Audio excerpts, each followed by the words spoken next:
Parents of Reddit, what's the most elaborate lie you've ever told your children? My son would always wake up with a cow lick in his hair from sleeping. I turned this into an elaborate story about a cow that would sneak into our house every night to try and lick his hair because the cow thought it was a carrot. He's a redhead. Managed to convince him to sleep with a carrot for a few nights haha because I said the cow would eat that instead of his hair. Then each night either me or his dad would take a bite out of the carrot to prove the night cow had been. That is the greatest story ever. When I was but a young child, my father told me about the gride. At home we used the gride for one thing, to pick up dust piles off the ground, usually with a broom to help. I grew up and always assumed that tool was called a gride and never learned different. It wasn't until my sophomore year in high school that I learned the truth. I had gotten into an argument with my girlfriend's mother about what a dustpan was when I was helping her clean up. I went home later and asked my dad what the deal is with this thing. He told me it always made sense to call a dustpan a gride, because you have a groom and a bride. Therefore the broom must be accompanied by the gride. Still call a dustpan a gride to this day, just makes more sense. We told our daughter when she was 3-6 that her ears wiggle when she was lying. She walked around covering her ears up all the time. Picture a 4-year-old earnestly telling you something with their ears covered and elbows straight out. Yes, I washed my hands. Nope, that's not my popcorn on the couch. My daughter dropped something heavy on her toe and killed the nail. I told her that when it came off that the toenail fairy would bring her money if she saved it and put it under her pillow. My wife was not amused, but the toenail fairy pays a lot. Later she told her kindergarten teacher that the toenail fairy came and gave her 20 bucks. Heard about that one in a parent-teacher conference. It makes just as much sense as a tooth fairy. I work at a bank, and we've got a big jar of lollipops in the back table behind the teller line. It's very clearly visible, so when parents come in with their kids, the kids will always ask for one. Here's my favorite exchange that I've seen. Mommy, can I have a lollipop? No honey, they don't have them, but they're right there. No honey, they're not real. Hahaha, you can say that about almost anything. This is great. A friend of mine's parents told her younger brother that Master Bastion was an ice cream flavor that only came out every few years. He believed that for years. Would love to see that convo at the local ice cream parlor. Back when my youngest son was in elementary school, they were studying astronauts and the space program. One day my son comes home all excited about the astronauts that had visited the moon. This was a time when I was still a hero on my son's eyes and I wasn't about to give that up, so I nonchalantly said, "That's nice son, but I've been to Pluto." The next day he showed me a drawing he made about his dad going to Pluto and told me he was taking it to show his teacher. I had to quickly explain it was such a great drawing that I wanted to keep it. We put it on my closet door where it hung for years. He turns 27 this year and I still have the drawing, which we joke about quite often. Without missing a beat after breaking open a nest, my wife told our 3 or 4-year-old daughter that bees won't bother you if you're wearing purple. They hate purple. They calmly walked away, our little one in her favorite color, without a sting. Finally told her the truth at 12. Props to your wife. That's some next level situation management there. I couldn't keep clothes on my kids. As soon as we would get home they would strip and run around naked. It was funny when they were little, but they were getting too big for that crap. We have always told them that a bird would peck at their butt privates if it ever saw them. So one day I told my kids I bought a tiny bird that was now living in this decorative birdhouse I had hanging. I told them they better keep their clothes on or the bird would peck them. I even changed my text notification to a bird tweet. Every time my phone would tweet they would freak out about hearing the bird. Kept it going for at least 6 months until they finally stopped believing me. It worked though. They don't strip anymore, lol. I don't really remember this, but my mom says she told us boys that the eagle would swoop down and snatch it off. She likes to tell the story about a day we were visiting relatives. Us kids had been outside playing for a while when I ran into the house in a panic, yelling, "Mama, Mama, the eagle got Tasha's pee-pee." I always thought turning on lights in cars was illegal. I didn't figure out it wasn't until a post on Instagram making fun of how we were all told that. I'm 23. Not a parent, but for the longest time, I thought I had a rainbow betta fish. Periodically it would change colors. It took me way longer than I would like to admit to realize my parents were just replacing my dead fish. Please don't do this to any children you may have. Just care for it properly and it won't die. C. Not a parent myself, but my parents used to tell my brother all the time that if you do, insert your behavior of choice. Now, then I swear that when you turn 18, if you still want to go to Power Ranger school then I will send you. He literally did everything they wanted like a grade A Sakuruni. Not super elaborate, but goddamn it's ingenious. We both grew up as good, hardworking, drug-free citizens. My brother doesn't harbor any ill will towards my parents for this, he just thinks it's funny. Dude, his teenage rebel streak must have been crazy when he found out. Not me, but my ex-girlfriend's dad told her the hazard lights were a button to eject out of the sunroof and I had to break the news to her. We were 15. My dad was a bit of a hooner. He told me the hazard button made the car go faster, so when I got to push it he would downshift and floor it. Eggplants grow from eggs. They didn't believe me at first. I mess with them way too much. So I planted an egg and a week later replaced with an eggplant. Thanks for the tip. Gonna try this with cooking pots to make potatoes.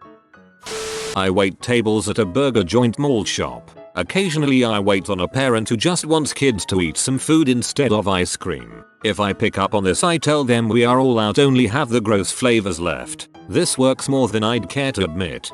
Yeah, well I think we have some garlic sherbet, and liver sorbet, and dark bitter chocolate with scotch bonnet if you like super spicy ice cream.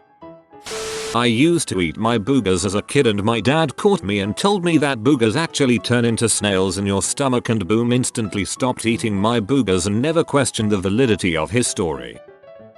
Not a parent, but I told my youngest cousin that he had a limited number of words a day and after 1,000 words he would not be able to talk. Got my siblings and all the other cousins to play along since we were on a family vacation. He believed us for a solid week. We would all pretend like we were counting our words to make sure that we didn't hit our quota, because then we wouldn't be able to talk for the rest of the day. He went from the loudest, most talkative little kid to silent because he couldn't remember how many words he had said and didn't want to reach his quota. Bloody genius. Trying this with my little brother sometime.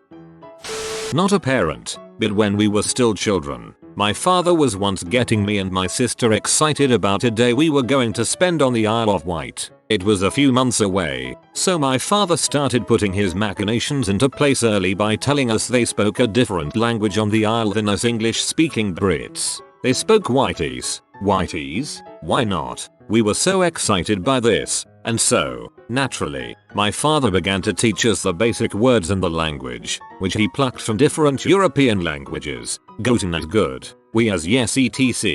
And we kept practicing with much excitement. He even showed us a newspaper article in the language, which, being kids, we believed as the pen marks editing the words didn't mean a lot to us. Then came the trip. My father, not realizing what he'd gotten us into, was testing us on this false language in the car, and once we arrived, did we want to go and see anything? Did we want food? No, we wanted to use our language skills to impress the locals. So we were about to run up to a nearby man and woman and start speaking that random fool's Esperanto, and my father revealed it was forced at us. Our hearts were broken and we have never let him forget it. TLDR. Father taught me and my sister a fake Isle of Wight language over a few months and we tried to use it on the locals. I once convinced my little sister that the official language of our country, Portuguese, was going to be switched to Ukrainian, so she had to learn it as fast as possible or else she would not be able to talk to her friends or go to school. She was terrified. My mother lied to me about her age until I was 14. She told me she was 10 years younger than she actually was. The mental gymnastics I played to add up timelines of where I was when my mother was away from college and other events was mind-boggling.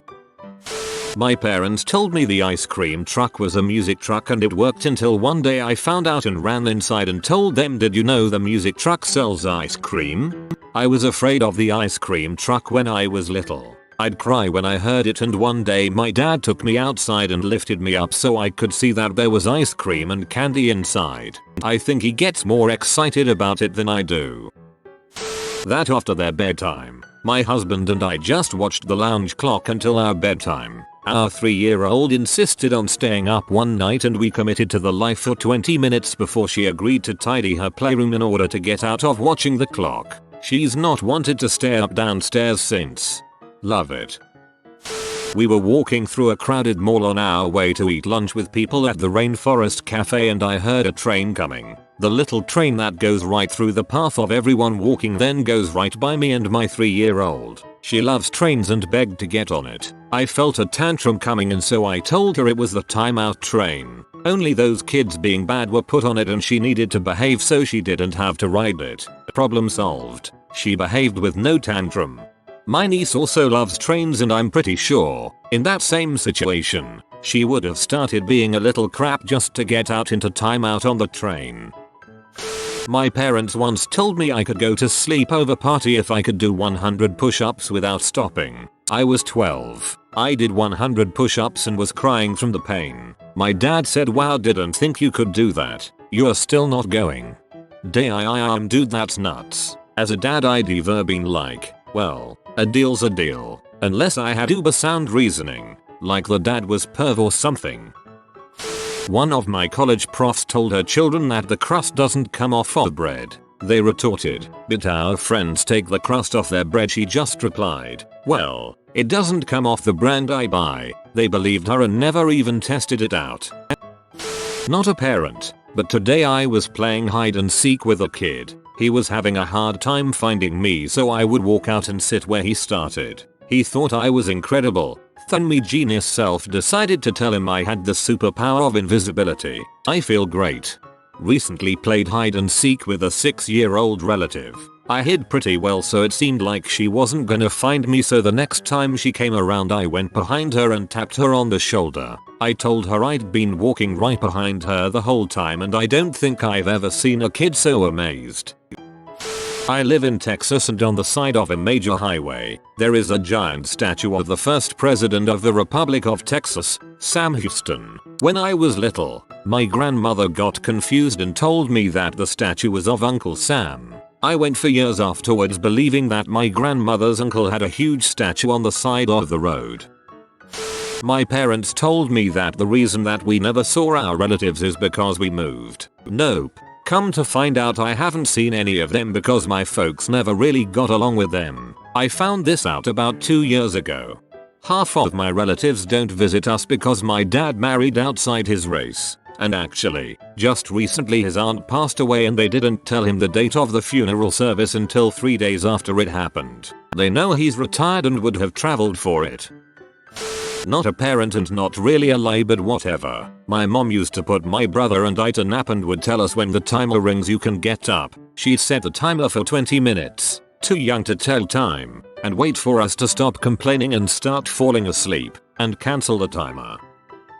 My mom would tell me places were too far away when she didn't want to take me. Worked until I was 7. Then I'd ambush her with a MapQuest printout proving it wasn't as far as she'd claim.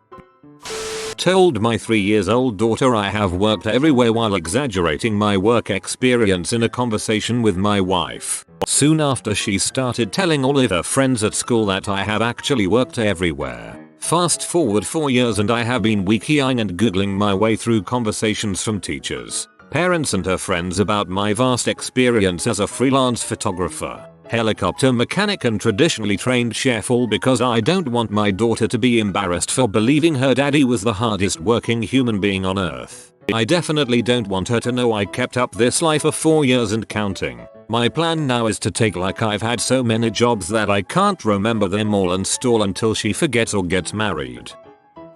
Driving through the mountains when I was younger with my family, my parents always pointed out watch for falling rock signs on the sheer cliff edges, and then would proceed to tell us that falling rock was a little Indian boy who didn't listen to his parents, so his parents kicked him out and drove away and he forever wandered the rocky cliffs. They would even point him out. I saw him. He's wearing an orange shirt. We weren't even bad at listening. They just liked fricking with us. Can't wait to do that to my kids. I once asked my dad what the little bumps on the side of the road were for. It's braille for blind drivers, so they know what street they're on. Me. But how do they know about stoplights? Dad, when you're blind, your other senses get heightened. They can hear the pitch frequencies of the light colors that we can't hear. I tried to catch him on so many things, but he always had an answer for blind drivers, from screaming stop signs to accommodations for seeing eye dogs. I eventually figured out he was full of it, but it took longer than I am willing to admit. My girls were about 6 and 7 and had a pet mouse. He wasn't your normal everyday mouse at all. He could actually get out of his cage but wouldn't run away, just hang out on his shelf. If my girls were eating, they would give him a Barbie plate of whatever they were eating and he would run on their toy turntable like it was a treadmill. One day I went to clean his cage and he had died. They weren't home, so I buried him and tried to think of how to break it to them. One of my girls is extremely sensitive, and so I came up with a ridiculous story that I was cleaning his cage and he ran out the door because he had met a lady mouse and was going to have his own family. It worked. LOL. They were sad, but not nearly as sad as if they would have known the truth. Fast forward 21 years and in a conversation with my sensitive daughter I flippantly say something in reference to when your mouse died and she just looked at me and said, "What? He died? You just destroyed my childhood." For years I would imagine him coming back with his mouse family. Thanks, Mom. My father tried to convince us kids that the tigers in the zoo are as lazy as they are because they ate too much fries. He even invented the word pommes frites tiger, fries tiger, meaning a very lazy and sleeping tiger cat. I really believed it as a kid and didn't really question it as an adult. When I was around 20 years old, I gave my cat a fry. Is this the correct form? She ate it, started to go crazy and was running around in the backyard for 20 minutes. This was when I realized my father made this story up. That I wrote Charlotte's Web. Okay, backstory. When my daughter was 3, we would tell each other stories in the car. Made up short stories to pass time while on the road. Our version of singing, I suppose. In Idaho, I spin the web of a pig on the farm named Wilbur, the spider friend Charlotte that helped save him with the words and the web etc. The whole enchilada wrapped up in about 3 minutes. Then it was her turn for a story and it was never spoken about again. Fast forward to kindergarten. She comes into the living room one day with this book and is appalled that this author company had somehow stolen my idea. "Oh yeah, Dad, they have books and a movie. Everything we need to call." At first we didn't understand, then she enlightened us about the day in the car. My wife and I laughed and I of course spilled the beans. To this day, every time we see the book or movie we reference the lie, and every now and then when we still tell stories in the car I will bring it up for a good laugh. She's 9 now, avid reader and young author. I guess storytelling runs in the genes. Some husband. I lie to my kids constantly, telling them outrageous and instantly recognizable BS to get them to laugh or look at me crazy. But the one lie I told my then 6-year-old daughter was that MIT was the Musketeer Institute of Technology. Teen Robotica was obsessed with a Barbie Musketeer movie and her goal was to become a musketeer when she grew up. I told her that there was a school on the East Coast that taught people how to be a musketeer, but they only take people who are really good at math and science. Wait till she gets an entire master's in engineering before you drop the bomb. I have convinced mine that they're bananas that grow in the tropics of Canada called bananadas. Just waiting for them to say this to their teachers one day. Make a post when it happens. Don't include any context. My dad used to tell us that the brown spots on bananas were sugar. My brother and I would peel our bananas and literally brag to each other about how much sugar ours had. Mine has 3 sugar spots. So, mine has 4. Now that I'm a parent, I think my dad was a freaking genius, and I can hardly wait to start using this on my daughter. I was the kid. My mother wanted a bit of my milkshake, and I told her, "No, Mom, it's not for girls." Not the best lie, but it still gives us a few laughs when it's brought up. That is why it only brings all the boys to your yard. Not a parent, but as a kid once I started whining and having a meltdown in public. My mum said I'd be arrested as a suspected terrorist if I kept acting like a little crap. This was shortly after 9/11 LOL. Have to say, it worked. My grandma used to tell me she was 110. I believed her until my teacher saw that age on a family tree I made. Bonus. My dad told me the recliner button on a plane turned off the plane's engines. My mum convinced me that the smell of pig poo is very good for humans' lungs and clears them out. My father smoked in the house and I was worried about my lungs. We used to drive past a very smelly pig farm every day. The stink was revolting, but I would always wind down the window and breathe deeply. This went on for years before my mum told me she had lied. I gave my niece a mental breakdown when I explained to her the possibility that she was a dog dreaming of being a human. Bro, it's too early to question my own existence. So, obligatory not a parent. I'm a preschool teacher. Recently I got a group of 4-year-olds to seriously question whether or not I shap a shift into a bear after school and go to a nearby park, where I may or may not sleep in a hollowed out tree. Pretty proud of that one. Also helped another group's teacher convince them their teddy bears had come to life, Toy Story style. My nephews still believe that I am actually a masked Mexican wrestler, which is why I am unable to babysit for them on Saturday nights as I have to go and defend my world championship. I told them this when one was 6 and other was 4. One is now 10 and the is about to turn 8, and anytime I see them they ask how my match was. I'm worried about the day when they ask if they can come and watch. You need to retire pretty soon. It's hard on the knees. Schedule your physical therapy for Saturday. My nephew, 5 at the time, got caught in the snack drawer and blamed it on his dad. My nephew has 2 moms and his dad is an ID number and a file of medical history. But my nephew went on and on about how he met his dad a few hours ago and he asked for some snacks on his way back home. If you are new to the channel, you can subscribe. I publish new videos every day. Until then, check another video.